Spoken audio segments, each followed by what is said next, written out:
Boa tarde a todos. Eu vou dar início a esta apresentação da Alice. Penso que, entretanto, também se poderá juntar mais colegas, mas eu vou fazer já a apresentação para a Alice dar início à sua apresentação. A Alice é professora adjunta do curso de jornalismo e do programa de pós-graduação em Comunicação e Sociedade da Universidade Federal do Tocantins, no Brasil. A Alice esteve connosco no Digimídia durante um ano a desenvolver a sua pesquisa de pós-doutoramento, que tem como tema o uso de tecnologias digitais móveis de informação e comunicação na promoção da saúde mental entre universitários. No primeiro meio ano, quem acompanhou os seus trabalhos foi a professora Margarida Almeida, e há cerca de 6 meses sou eu quem acompanho os trabalhos. A Alice, para além da sua investigação, esteve envolvida em várias iniciativas internas e externas ao Digimídia. Por exemplo, ela esteve envolvida numa proposta da primeira edição do Students at Digimídia. E então, sem mais demoras, vou passar a palavra à Alice, que vai dar início a este seminário intitulado Literacia em Saúde Mental, Resiliência e Avaliação de uma Tecnologia Health entre jovens universitários no Brasil em mobilidade internacional na Universidade de Aveiro, que marca então o final do seu projeto de investigação aqui no Digimídia. Alice, a palavra é tua, eu vou desligar o micro, por favor. Ok, muito obrigada. Vou então compartilhar aqui uma apresentação, espero ser breve, para também ao final ter espaço para eventuais observações, apontamentos e contribuições. Bom, então esse é o título dessa apresentação, desse seminário. É um título longo, mas porque também foram muitas coisas em desenvolvimento e na hora de resumir tudo era difícil fazê-lo sem excluir algumas questões bem importantes. Então, como a professora Rita já introduziu, estive durante esse período a desenvolver a minha pesquisa aqui. Comecei esse estágio sob a supervisão da professora Margarida Almeida e concluo agora sob a supervisão da professora Rita. E antes de falar um pouquinho do que foi feito, do que foi desenvolvido nesse período, eu gostaria de contextualizar alguns cenários que deram origem a essa pesquisa que foi desenvolvida aqui. Então, desde 2019, eu tenho trabalhado com essas temáticas ligadas à comunicação e saúde mental. Também aí com ênfase nas novas mídias digitais, nas tecnologias digitais, que não apenas são uma tendência global, mas especialmente no público-alvo desses trabalhos, que são os jovens adultos ou os jovens em contexto universitário. Em 2019, desenvolvi 2 projetos nesse sentido, um deles um aplicativo ligado ao curso de jornalismo da Universidade Federal do Tocantins, chamado Calango Móvel, que tinha ali algumas funções administrativas para ajudar o aluno, o estudante a se situar ali dentro do curso, né, algumas funcionalidades que apresentavam à universidade, principalmente para o aluno ingressante, que tinha muita dificuldade, às vezes, de encontrar informação. E essa foi a minha primeira experiência no desenvolvimento de design de funcionalidades ligadas a uma aplicação, né, como nós dizemos lá no Brasil, a um aplicativo. E também nesse ano eu trabalhei com o projeto Semente, que é um projeto de saúde mental voltado para os estudantes, e foi a partir da junção dessas 2 abordagens que foi se desenvolvendo um pouquinho do que vai ser apresentado hoje. Em 2020, trabalhei com uma proposta ligada ao webjornalismo e construção dos sentidos, fazendo aí uma análise também em relação às produções jornalísticas, a como operam os sentidos, e isso vai aparecer um pouquinho no desdobramento dessa proposta que desenvolvi aqui. E em 2021 e 2022, especificamente, ali já no contexto da pandemia de Covid-19, trabalhei com algumas reflexões sobre expressões do sofrimento psíquico entre jovens universitários. Nessa ocasião, nós fizemos algumas entrevistas e questionários com cerca de 342 jovens, e é a partir desses resultados também que surge e que se desenha a proposta que vai ser apresentada aqui hoje. Trazendo aí um pouquinho também de um contexto social, não é? Quando comecei a trabalhar com essa temática de comunicação em saúde mental, haviam algumas estatísticas e alguns estudos muito preocupantes sobre a realidade do jovem adulto, especialmente no Brasil. Os índices de suicídio no Brasil cresceram assim vertiginosamente do final da década de 70 até ali os últimos levantamentos em 2017. É hoje a 15ª causa de mortalidade da população em geral e a segunda causa de mortalidade entre jovens de 15 a 29 anos, né? No cenário da pandemia, isso se tornou ainda um pouco mais preocupante, porque é sabido que as crises sociais aumentam essas taxas, né? E havia ainda uma limitação para percepção sobre essas questões, uma vez que o isolamento e a redução dos atendimentos no outro cenário de prioridades dificultou bastante essa leitura geral. E aí, nesse contexto, começo a trabalhar com essa temática. Em 2020, junto com a equipe multidisciplinar, começamos a desenvolver a ideia de uma aplicação que tentasse superar a barreira do presencial e trazer também essa acessibilidade às informações ligadas à saúde mental. E desenvolvi essa proposta, apresentei ao Digimídia, foi acolhida sob a supervisão da professora Ana Margarida, e vim, então, em março de 2022 para começar esse projeto, com alguns desafios, né? O primeiro deles, as adaptações pessoais. Eu tenho 2 filhos pequenos e tudo isso envolve uma logística muito complexa, mesmo para uma mudança temporária, né? 1 ano é um tempo curto, mas também pode ser um tempo longo. Nesse período também do desenvolvimento da investigação, passei pela transição da supervisão, que enriqueceu muito o trabalho com o segundo ponto de vista, não é, da professora Rita, mas que também exigiu, não é, toda uma adaptação e uma gerência dessa transição. Já durante o desenvolvimento da pesquisa, tivemos alguma dificuldade com a adesão da coleta de dados, porque realmente convencer as pessoas, depois de quase 2 anos de pandemia, a responder questionários online foi um grande desafio, mas ainda assim conseguimos aí cerca de 84 respostas e surpreendeu até um pouco. E na etapa final, que consistia na validação da aplicação que eu já comecei a desenvolver lá no Brasil, e que foi publicada quando já estava aqui, então essa avaliação presencial foi ainda mais desafiadora do que os questionários online, porque eu precisava convencer as pessoas a virem, testarem e preencherem papéis e questionários online, então realmente foi um grande desafio, mas conseguimos. E eu quero apresentar um pouquinho desses resultados e reflexões. A escolha por literacia em saúde mental e por trabalhar com isso através das mídias digitais está muito ligado ao potencial, né, cientificamente comprovado que a literacia em saúde mental tem. Hoje, as grandes dificuldades em relação ao adoecimento psíquico estão ligadas aí à constatação tardia, aos tabus, às barreiras nos comportamentos de busca por ajuda e, na maioria dos casos, muitas vezes, quando se percebe o adoecimento, ele já está numa situação de agravamento que é um pouco mais difícil aí e exige mais nas intervenções. E a literacia em saúde mental, ela diz respeito aos conhecimentos, às crenças, às informações e às capacidades que as pessoas têm para prevenir, para gerir, para reconhecer estes cenários.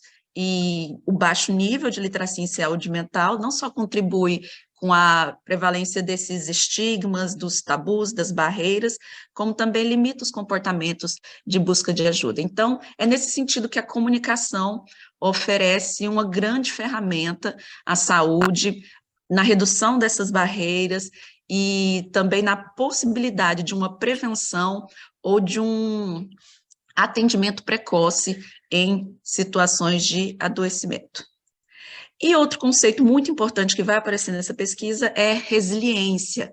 Também é algo que tem se discutido muito recentemente, é um conceito muito complexo, que tem muitos desdobramentos, e uma das referências que serão utilizadas aqui nesse trabalho é da resiliência como um conjunto de mecanismos cognitivos, que se manifesta diante da diversidade e implica aí incapacidades de adaptação, de mudança e principalmente uma adaptação positiva a fatores de estresse e eventuais dificuldades.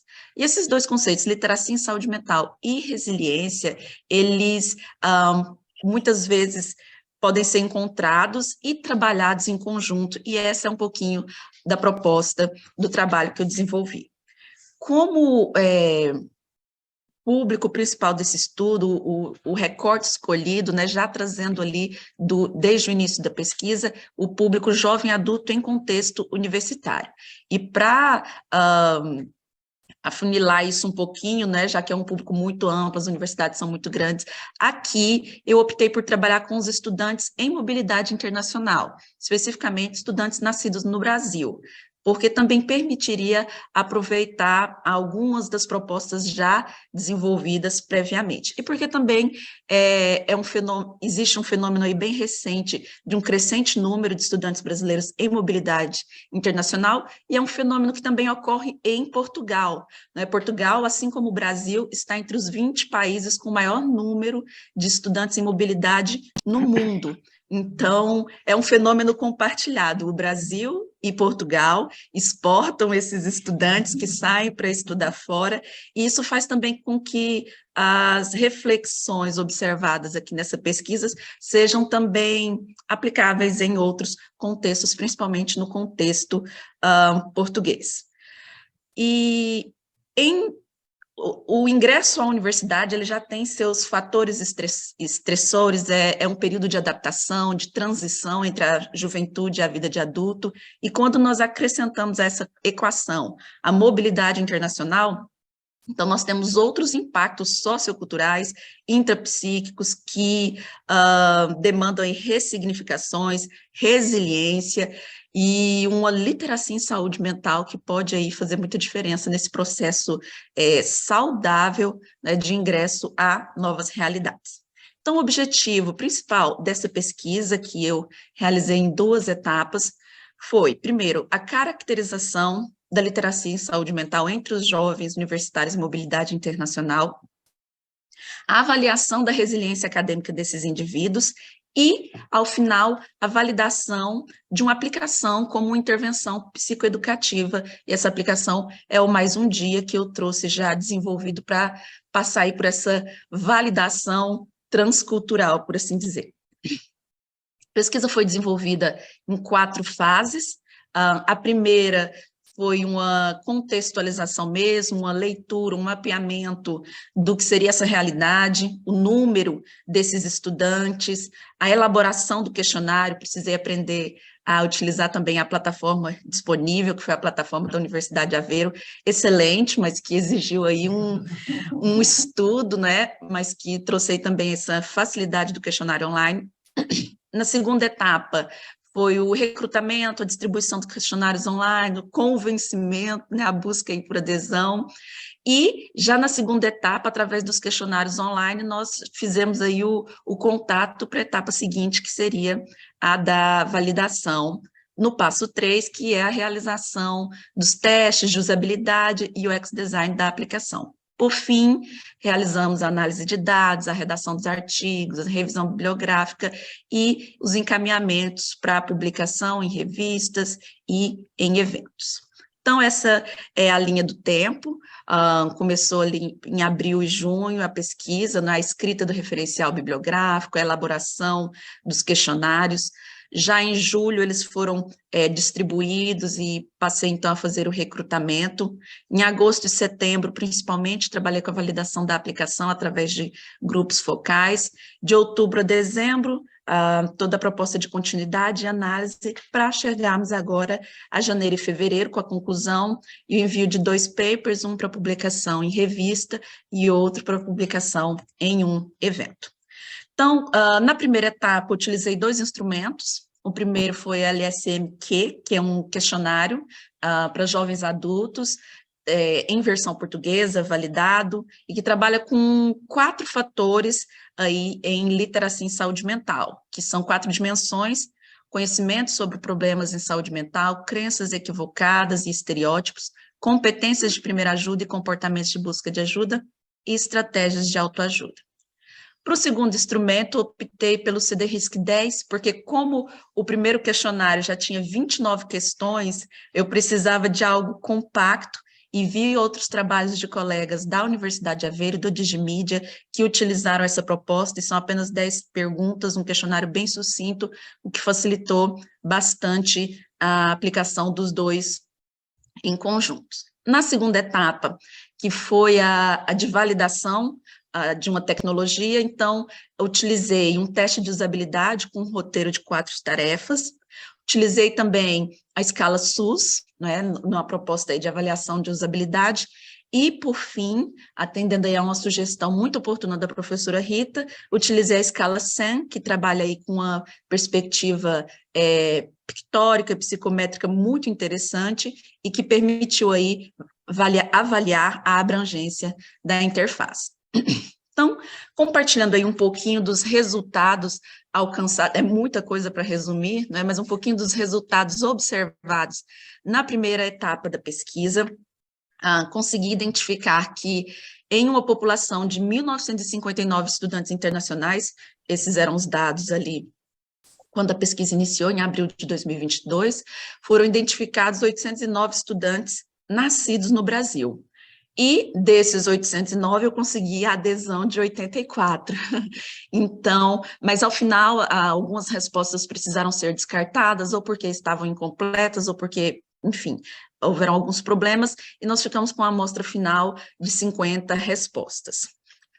Os índices de literacia em saúde mental desses participantes, né, foram considerados bons e moderados, então é possível afirmar que o grupo observado tem, sim, certo conhecimento sobre saúde mental, mas quando comparado a estudos semelhantes de outros países, desse mesmo teste, desse mesmo questionário aplicado, os índices foram inferiores. Então, na versão portuguesa, por exemplo, nós tivemos aí scores na média de 4.0, na versão estadunidense nós tivemos 3.9 e na versão tailandesa 4. Então, há aí algumas questões que eu apresento na reflexão, alguns questionamentos sobre por que essa literacia apresenta-se aí numa perspectiva geral inferior à de outras culturas, à de outras nacionalidades. Em relação à estrutura fatorial, as 4 categorias de literacia em saúde mental que foram utilizadas, é interessante observar que os estudantes apresentaram melhores índices na literacia em estratégias de autoajuda, demonstrando que conhecem e sabem quais são boas estratégias de autoajuda, como, por exemplo, ter uma boa noite de sono, alimentação saudável, a prática de exercícios físicos. Porém, não chega a ser contraditório, mas de forma bastante curiosa, nas competências de primeira ajuda e comportamento de busca de ajuda foram encontrados os piores índices, apontando talvez que, teoricamente, esses indivíduos sabem o que deve ser feito, mas, e aí é onde nós esbarramos novamente na importância da comunicação em saúde mental, talvez por tabus, ou por preconceitos, ou por constrangimentos, as competências e as ações em busca, os comportamentos em busca de ajuda apresentam péssimos índices. E há ainda uma curiosidade que a pesquisa demonstrou.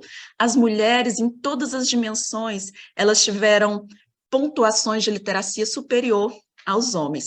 Mas nessa categoria de número 3, que é de competência de primeira ajuda, elas tiveram os piores índices, inclusive inferiores aos índices masculinos, o que mostra que nas dimensões teóricas dos conhecimentos, as mulheres têm sim maior literacia em saúde mental, mas quando se trata do autocuidado, da busca por ajuda, existem aí algumas limitações que inviabilizam o processo, e são algumas reflexões que eu trago no trabalho.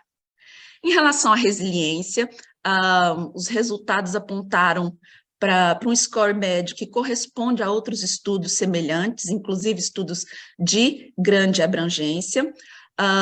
Infelizmente, o reduzido número da amostra não nos permitiu correlacionar ou comparar as duas variáveis, não é, até onde a literacia em saúde mental afeta a resiliência, mas são questões aí, possibilidades para novos desdobramentos e pesquisas aprofundadas, eventualmente.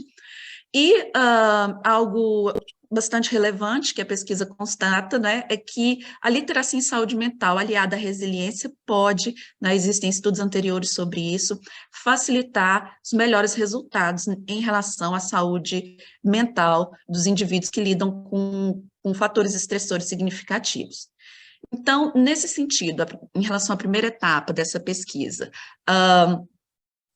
sabe-se que a sensação de estranhamento e de adaptação cultural dos indivíduos em mobilidade internacional pode causar aí desestabilizações, né, e afetar a saúde mental, evidenciando aí a importância dos cuidados e das pesquisas e da atenção, né, de uma comunicação intencional, preventiva e aliada aos cuidados primários em saúde mental, principalmente em relação a esse público específico, que é o jovem adulto em contexto universitário. E aí, para a segunda etapa, eu trago, então, uma aplicação desenvolvida por nós na Universidade Federal do Tocantins e que cumpre também um pouquinho essa proposta de um estágio de pós-doutoramento, que é a troca de conhecimentos, né, toda a bagagem que a Universidade de Aveiro já tem, e o Digimídia, principalmente, na área de tecnologia, e eu trago, então, essa proposta para ser validada aqui e para nós trocarmos aí um pouquinho os conhecimentos e reflexões a esse respeito. Essa aplicação que nós desenvolvemos, ela tem 6 funcionalidades básicas, tem um design aí bem jovial, que mostra aí uma tendência tanto hoje na ilustração de literatura, na comunicação das redes sociais, que é essa coisa um pouco minimalista, mas também trabalhando com ilustração, com leveza, e a nossa proposta tem 6 funcionalidades. A primeira é uma dica do dia. Todo dia traz uma dica de promoção ou de cuidados preventivos ligados à saúde mental, para que o usuário seja aí chamado a atenção e incentivado a cuidar da própria saúde. Então, algo que vai desde uma sugestão de fazer exercícios, ou de tomar água, ou enfim, tudo o que envolve o cuidado e a prevenção em saúde mental, e que são 365 dias que uma equipe multidisciplinar, com psicólogos, psiquiatras, enfermeiros, desenvolveu, e a aplicação vai sorteando diariamente, e assim que o dia começa, ela traz ali uma notificação para o usuário. Nós temos o Como Você Está, que é um canal para escuta qualificada. Ele não é de atendimento médico, mas nós temos profissionais da área da saúde que podem escutar, podem ouvir, podem conversar com o usuário e dar uma orientação, porque hoje um dos problemas é que as pessoas sequer conseguem perceber o que elas estão passando. Então, algumas pessoas não conseguem, às vezes, distinguir um mal-estar estomacal de uma crise de ansiedade. E esse nosso canal permite essa possibilidade, pelo menos de uma orientação, até de onde buscar ajuda, através da escuta qualificada. Informações importantes, nós temos diversos infográficos sobre saúde mental e sobre distúrbios, e numa linguagem muito enxuta e ilustrada, que é basicamente o que prende a atenção e o que o jovem gosta de consumir hoje. Nós temos uma agenda com contatos para psicoterapia, nós temos um teste online validado internacionalmente, que é o DAS-21, onde o usuário pode fazer uma autoavaliação, não é um autodiagnóstico, mas uma autoavaliação para sintomas de estresse, ansiedade e depressão. E nós temos a última função, que é bem específica da nossa realidade, da nossa universidade, mas que pode ser adaptada a outros contextos, que é apoio ao estudante, com informações sobre os serviços da universidade, que a maioria das universidades hoje oferecem serviços de apoio ligado à saúde mental, mas são pouquíssimo acessados, porque os estudantes não sabem como utilizar, não sabem onde encontrar, e essa é uma das propostas da aplicação. Então, trouxe essa aplicação e quis ouvir e ver quais eram as percepções de um outro público sobre ela. Então, nós aplicamos testes de usabilidade, de UX, e isso se deu durante um período de 14 dias, com 30 pessoas, e os resultados foram muito positivos, as tarefas foram realizadas de forma simples e com tempo reduzido. Nós tivemos 1 ou 2 episódios de barreira realmente linguística, não é? Porque, embora nós falemos o português também, existem algumas pequenas percepções e interpretações que eventualmente divergem, mas, na perspectiva geral, a avaliação alcançou um score médio de 90 pontos, com a classificação como melhor imaginável, não é? Então, todos esses resultados eu trago aí no segundo produto dessa pesquisa, e, a partir disso, né, compartilho aí algumas reflexões nesse sentido. A avaliação e a validação do aplicativo trouxe resultados satisfatórios. Isso é muito bom, porque mesmo num outro contexto, numa outra cultura, a aplicação se mostrou fácil, compreensível, agradável para o usuário, e isso nos traz aí um feedback bastante interessante. E permitiu a comprovação da adequação do material e a confluência entre os aspectos conceituais e as dinâmicas cognitivas do usuário.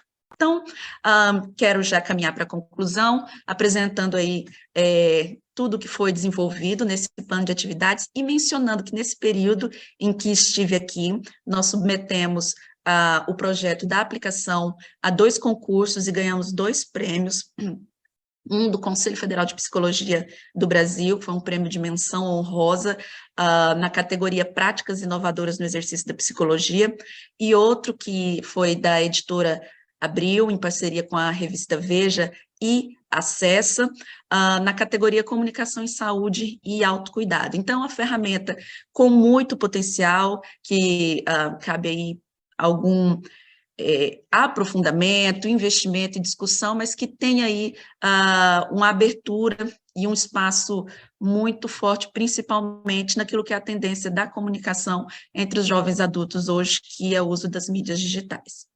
Em relação ao futuro, né, porque uma pesquisa nunca acaba quando ela encerra, existem aí algumas possibilidades e desdobramentos para esse trabalho. Já iniciei uma pesquisa sobre infoxicação, que é um conceito também em discussão crescente hoje, que é a intoxicação pelo excesso de informações, que as pessoas hoje consomem mais informação do que elas têm capacidade de processar, e isso pode resultar em comportamentos de estresse, de ansiedade, de depressão, exatamente assim como uma intoxicação alimentar acontece porque o organismo não dá conta de processar aquela quantidade de alimento. Existem aí pesquisas que apontam para dificuldades relevantes em decorrência do elevado consumo de informações. Nós estamos trabalhando nas possibilidades e parcerias em relação à ampliação da aplicação mais um dia, inclusive com a inserção de novas funcionalidades, e na produção científica nós temos os 2 trabalhos já desenvolvidos e a abertura aí para parcerias no futuro. Trago aqui algumas das referências utilizadas e gostaria de agradecer de forma muito especial às minhas supervisoras que me acompanharam nesse processo, ao departamento todo do Digimídia, que permitiu o desenvolvimento dessa pesquisa, em especial a Roxana, a Ângela e a Lessie, que foram muito queridas e me acolheram muito bem e facilitaram bastante o meu processo aí de adaptação e de vivência da Universidade de Aveiro. E espero que essa pesquisa possa contribuir também com o que já vem sendo feito, tanto aqui na Universidade de Aveiro, quanto na Universidade Federal do Tocantins, e coloco-me à disposição para responder eventuais dúvidas e para a cooperação também. Obrigada.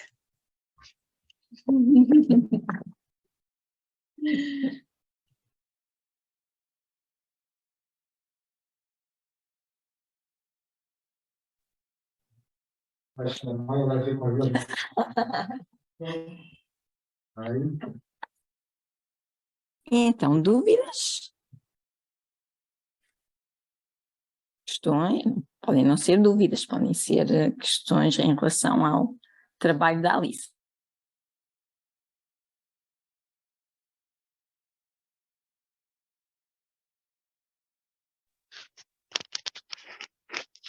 Eu tenho uma dúvida. Não sei se estão a me ouvir.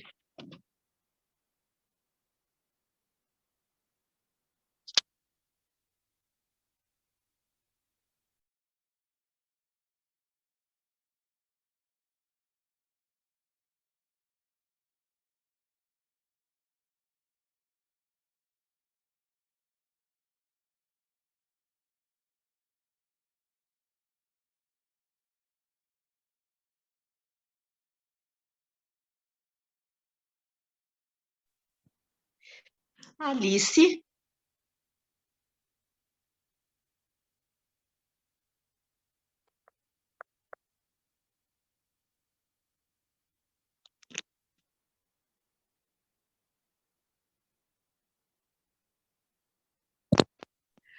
Bom, realmente acho que cabem aí várias outras pesquisas só nesse único dado, mas eu acredito que passa por um recorte cultural e de gênero também muito, muito impactante, né? Um recorte de desigualdade, que as mulheres realmente são treinadas a um altruísmo, a se colocar muitas vezes em segundo plano, a ter esse sofrimento e a não falar ou a não evidenciar um problema, não externar. Então, elas conseguem perceber até que o problema existe, o que fazer, elas conseguem conduzir os outros para que procurem por essa ajuda, mas há realmente essa dificuldade. Acho que aí é onde entra o papel fundamental da comunicação, porque precisa passar por todo um processo, não só de facilitar esse acesso à busca por ajuda, mas também desconstruir todas essas barreiras. Eu tive a oportunidade de conversar na informalidade com algumas das pessoas que participaram da pesquisa, e a gente ouve mesmo falar, não, mas eu sou forte, como se precisar de ajuda, principalmente para a mulher, invalidasse ali as capacidades dela de alguma maneira. Né? Então, penso que passa muito por isso. É interessante.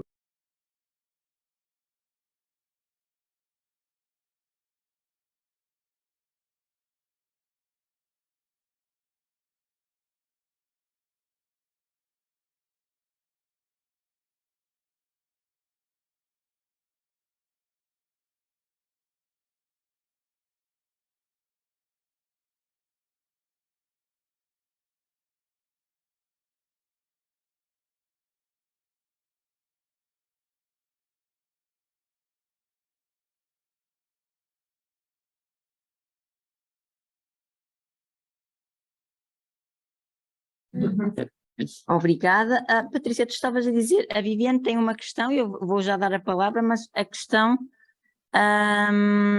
não conseguiram ouvir o professor Nelson? Tem que abrir o microfone dele quando ele fala. Não. Mas está. Não. Ok. Pois, a questão, se calhar eu fiz e a gente tinha os microfones todos fechados. Ok, então eu vou dar a palavra à Viviane para ela fazer a pergunta, por favor. Obrigada, Rita. Parabéns, Alice, pelo trabalho. Não sei se conseguem me ouvir bem, mas eu ouvi vocês um pouquinho com falha, deve ser a net. Mas, primeiro, parabéns por esse trabalho. É um trabalho muito necessário para essa população e muito alinhado às necessidades e os desejos dessa população com a aplicação móvel. Eu fiquei só com uma dúvida, Alice, na tua apresentação, que foi, num primeiro momento, tu tivesse contato com estudantes nascidos no Brasil, em mobilidade. Mas no teste de usabilidade foi uma população aí portuguesa. Ah, tá. Eu achei que eram os mesmos brasileiros e... Ai, será que eu perdi alguma coisa? Então tá, era isso que morava a minha dúvida. Não, na verdade, inicialmente a intenção era essa, de trabalhar com o mesmo grupo, tanto que a divulgação da segunda parte da pesquisa foi feita ao final do primeiro questionário. Mas por questões ligadas à adesão, não é? A baixa adesão, e também porque não era fundamental para a validação da aplicação, já que ela era em língua portuguesa, né? Então não era assim primordial que fossem apenas estudantes nascidos no Brasil. Isso até trouxe um viés enriquecedor sobre as possibilidades de adaptação, eventualmente, da proposta, e nós tivemos estudantes, além dos nascidos no Brasil e dos nascidos em Portugal, nós tivemos participação de estudantes da Venezuela e de outras nacionalidades, então acho que isso ampliou também um pouquinho as questões ligadas à percepção da aplicação. Como a aplicação ela é muito visual e ilustrativa, então acabou sendo bem interessante essa experiência.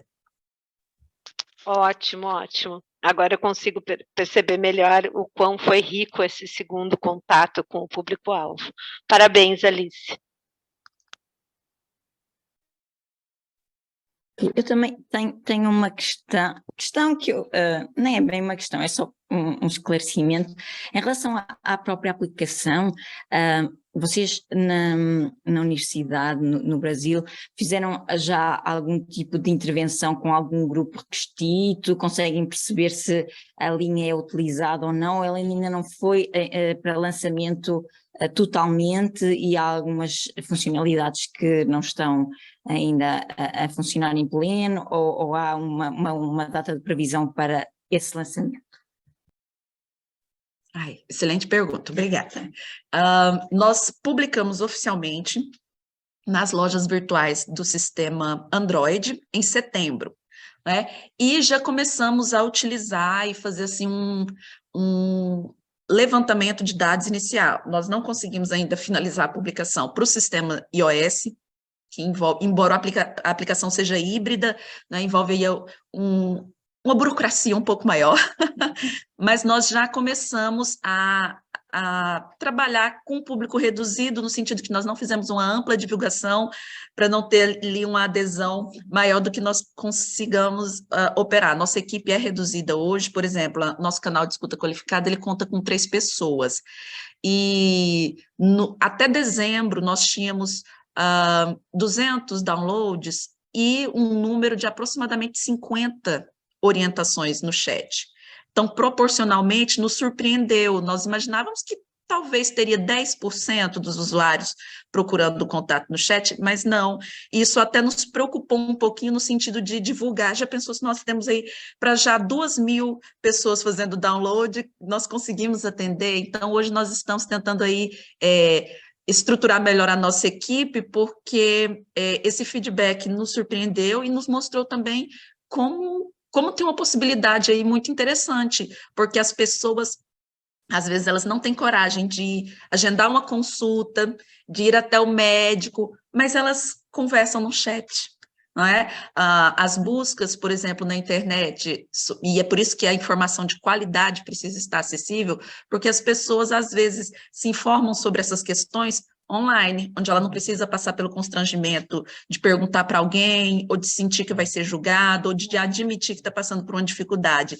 E eu acho que isso se reflete um pouquinho nesse elevado número de contatos que nós tivemos no chat, né? E que nos mostra uma ferramenta com muita possibilidade, mas também nos preocupa um pouco sobre a necessidade de fazer isso de uma forma muito bem feita, assim como nós cuidamos em relação à LGPD, né, que é a Lei Geral de Proteção de Dados no Brasil, a criptografia, por exemplo, as mensagens, como são mensagens de conteúdo sensível, o que é dito no chat não vai para os servidores da aplicação, são mensagens que ficam ali disponíveis só para o atendente, para o usuário, e depois elas podem, enfim, ser dispensadas, né? Mas tomando todos esses cuidados. E aí também não podemos oferecer uma funcionalidade que nós não conseguimos atender. Então, nós temos aí todas essas questões para estudar e aprofundar. Ok, muito obrigada. Mais alguma questão? Alguma dúvida? Esclarecimento? Eu posso já agora uma cena disto. Dá mais um comentário. Vou ligar aqui. Ok. É mais um comentário na cena desta questão da importância do chat, não é? Que obviamente faz-nos pensar em chat GPT, não é?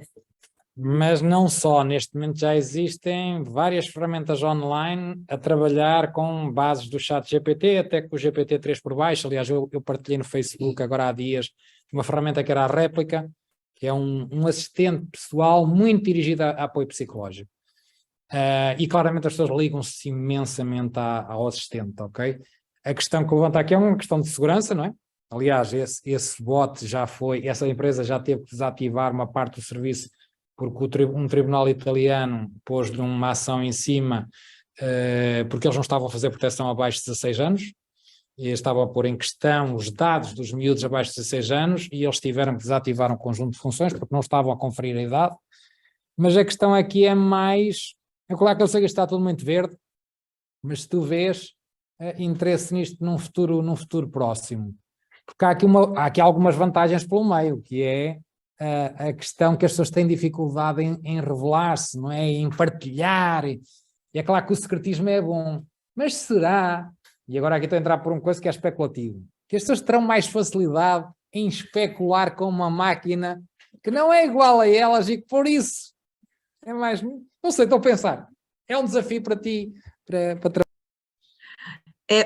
Eu agradeço demais que essa pergunta tenha sido feita, porque em 2020, novembro de 2020, quando nós começamos a desenvolver essa proposta, nós fizemos primeiro uma pesquisa, um questionário online, nós vínhamos de uma pesquisa anterior com 340 estudantes, nós aplicamos essa com 100 estudantes, e uma das perguntas era essa: quais opções você acha interessante? E nós colocávamos ali uma proposta de um chatbot, porque assim, como tecnicamente, né, os conceitos de saúde mental, eles eram ali, não são coisas tão voláteis, imutáveis, será que esse chatbot trazendo as respostas, mas houve uma rejeição imensa, é um público muito pequeno, só 100 pessoas, mas as pessoas não queriam falar com a máquina. Então, elas não rejeitaram o conteúdo automatizado. Depois, nós chegamos a pensar em um bot para o Twitter, que identificasse ali eventuais falas que os jovens, né, expressam ali no Twitter e pudesse sugerir algumas propostas. Mas houve essa rejeição inicial a uma automatização, mas também não fizemos nenhuma outra investigação do porquê dessa rejeição. É interessante voltar já a fazer para ver. Quase novembro de 2020, 2 anos e tal. Agora, depois do chat GPT, vai ser interessante quando voltares a fazer assim. É algo mesmo que vale a pena investigar.